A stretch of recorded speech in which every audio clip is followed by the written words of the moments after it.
Bienvenue dans nos 5 minutes d'exhortation de ce soir. C'est l'évangéliste Maryse. Bonsoir à vous. Ça dépend de l'heure à laquelle vous allez m'écouter. Que Dieu vous bénisse déjà, qu'il vous fasse du bien. Merci déjà de partager la vidéo. Merci dans les différents groupes.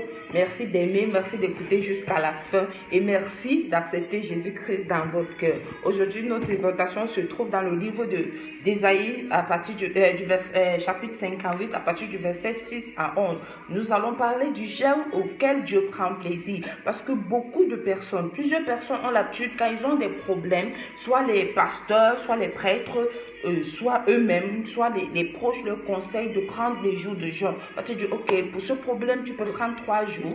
Des jeûnes allant de 3 jours à 40 jours, 50 jours, ça dépendra de la force de tout un chacun. Mais je voudrais vous dire aujourd'hui, jeûner n'oblige pas Dieu de nous aider. Jeûner n'oblige pas Dieu à nous obéir. Jeûner n'oblige pas Dieu à nous exaucer. Jeûner ne bouge même pas Dieu.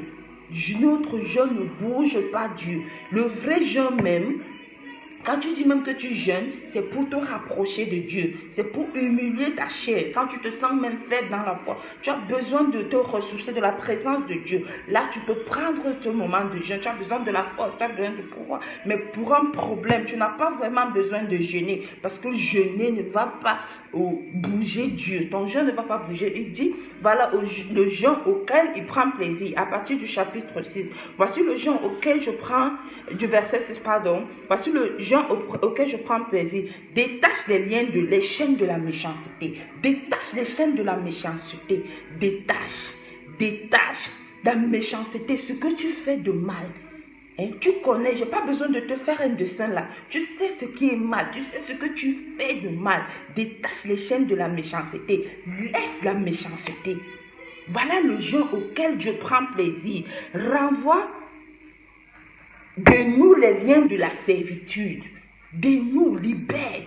Dis-nous les liens de la servitude. Libère ta vie du péché. Parce que ton corps est au service du péché. Pendant que tu n'as pas encore reçu Jésus-Christ. Tu ne t'es pas encore transformé. Dieu ne t'a pas encore transformé. Si tu n'as pas reçu Jésus-Christ dans ta vie, tu es dans la servitude du péché.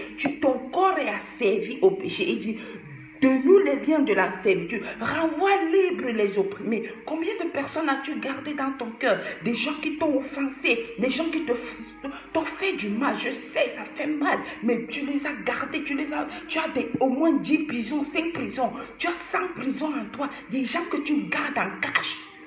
Il dit, renvoie-les libres, libère-les, libère ton cœur, libère-les, laisse-les partir. Tes opprimés, libère-les, laisse-les partir.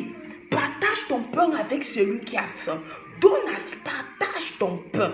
Maintenant, c'est compliqué. Les gens même qui partagent dans le mois de décembre, ils vont dans les orphelinats, ils font des selfies, ils font des vidéos pour se faire voir. C'est même pour qu'on parle d'eux, qu'ils ont partagé. C'est pas ça que Dieu attend de nous.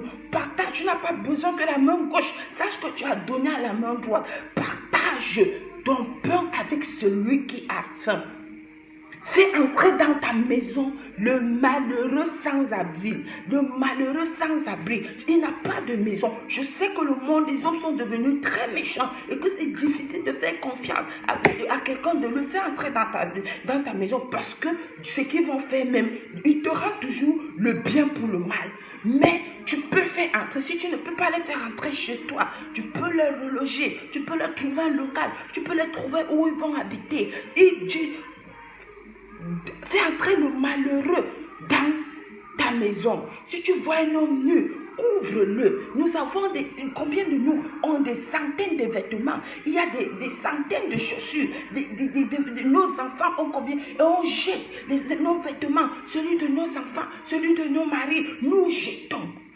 Et parfois même d'autres donnent. C'est déjà une très bonne chose. Mais ce qui est usé, ce qui est déchiré, ce qui n'a plus de valeur à leurs yeux. Mais on ne donne pas, ne donne pas seulement ce qui n'a pas de valeur, mais donne ce qui a de la valeur. Ça veut dire que tu peux aller, tu fais un shopping. Tu dis aujourd'hui mon shopping, je fais un shopping comme tu aimerais voir tes enfants habillés, comme tu aimerais te voir, comme tu aimerais voir ton homme habillé. Tu décides de donner aux pauvres, tu décides de donner aux malheureux, tu décides de leur donner cela. Ou bien tu vas dans ton dressing, dans le dressing de tes enfants, celui de ton époux, tu trouves ce qui est bien bien beau, pour lui rendre le sourire. Parce que c'est malheureux, ce sont aussi les humains. Ils ont besoin de mettre quelque chose de beau. Ils ont besoin de mettre quelque chose de bien. Pas seulement les vêtements usés que nous ne voulons plus, et par peur de jeter, nous partons les jeter. Ils ne sont pas une forme de poubelle. Ça, c'était en passant.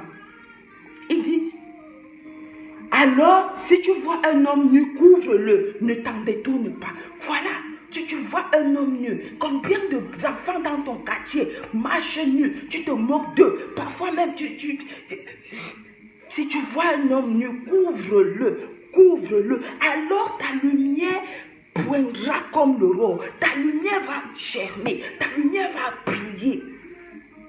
La guérison germera promptement. Je ne connais pas la maladie que tu as. Je ne connais pas ton mal. Ta maladie, c'est la pauvreté. Ta maladie, c'est une maladie clinique. Ton mal est spirituel. Mais Dieu veut te dire, quand tu vas faire ce qu'il te demande, ta guérison germera promptement. Alors tu appelleras. Ta justice marchera devant toi et la gloire de l'Éternel t'accompagnera. Vous connaissez ce que c'est que la gloire de l'Éternel. Quand la gloire de l'Éternel est dans la vie de cette personne ne trébuche pas, cette personne ne manque de rien. Tout le voit, toutes les portes lui sont ouvertes. Les hommes le favorisent, les femmes le favorisent, toute catégorie de personnes favorise cette personne. Alors tu appelleras et l'Éternel te répondra. Tu crieras et il dira, me voici. Si tu éloignes de toi, du milieu de toi, le joug du péché. Le joug du péché. Jésus dit que son joug est doux et léger. Son fardeau est léger et son joug est doux. Oui, si tu enlèves le joug du péché, tu abandonnes le péché, tu abandonnes la fornication, tu abandonnes l'adultère, tu abandonnes le mensonge, tu abandonnes le vol, tu abandonnes toutes sortes de péchés, tu enlèves ce joug dans ta vie. Dieu va prendre plaisir en toi.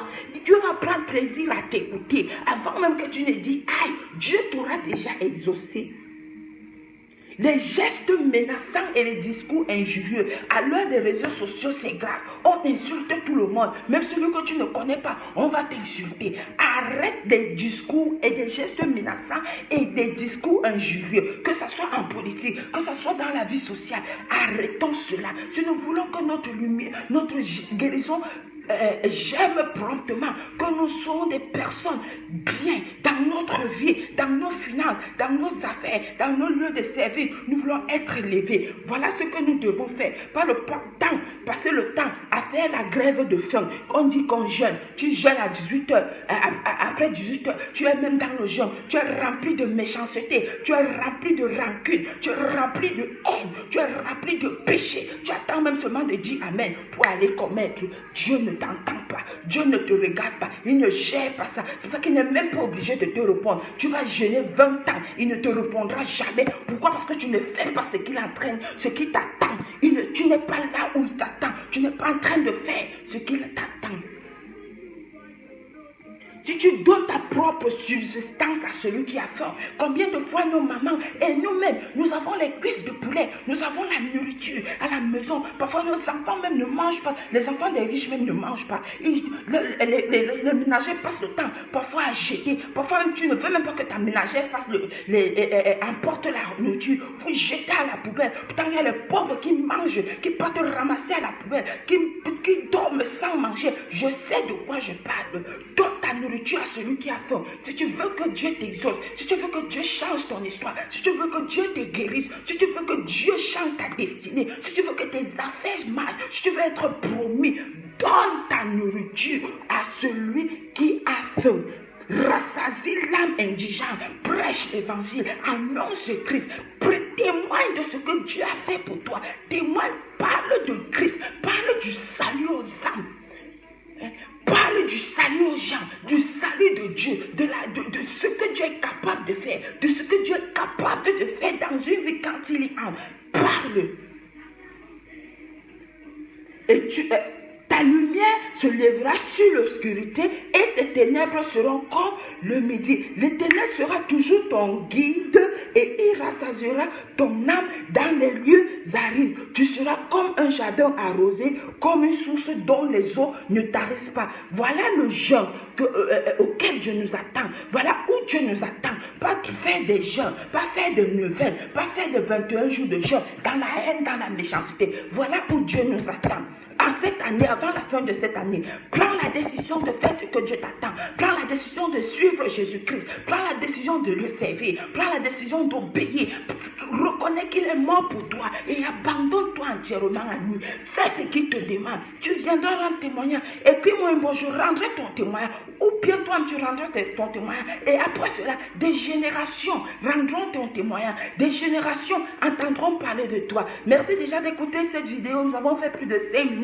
Que Dieu vous bénisse. Merci de la partager dans les différents groupes. Merci. Que Dieu te fasse du bien. Toi qui m'écoutes et qui prends la décision de changer et d'avoir une nouvelle vie, une nouvelle histoire avec Christ. Tu es un homme vainqueur. Bienvenue dans la cour des grands. Bienvenue dans la cour des hommes conquérants. Des hommes qui réussissent. Des hommes qui sont élevés. Des hommes qui aiment Dieu et qui réjouissent le cœur de Dieu. Shalom.